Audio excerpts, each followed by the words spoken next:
So before we get into Mac McClung, we were on the topic of the Mavs Grizzlies game, but the Mavs announced its starting lineup for their game against the Pelicans. Did not have Klay Thompson in the starting lineup. Instead, D'Angelo Russell is starting in his place. So after hearing that news, how do you guys feel about the way Klay Thompson's career is going and then him not being in the starting lineup, Mace? Man, I think when it comes to Klay Thompson, they're gonna blame it all on Megan Thee Stallion. You know how this goes. People always look for somebody to blame. I think he's just at the tail end of his career. Um, I would have liked to see him play much better. I have very high hopes for Klay Thompson on Dallas being one of my favorite players, as well as going to one of my favorite organizations.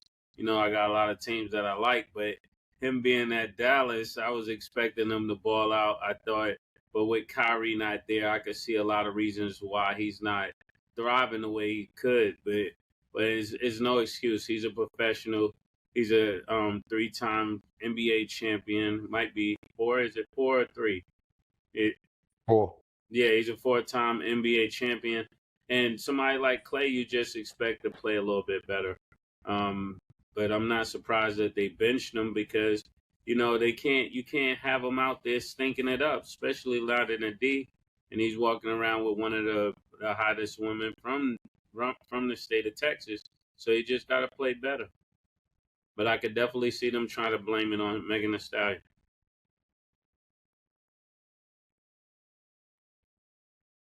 Sorry, I was just looking at some numbers real quick. So Klay Thompson right now is averaging 8 points, 3 rebounds, 1 assist, and 34% from the field. 29% from three point range. This is probably the worst numbers of his career. Probably. Klay Thompson averages more, he usually averages more 30, 40% from three. He's only averaging 34% from the field, period.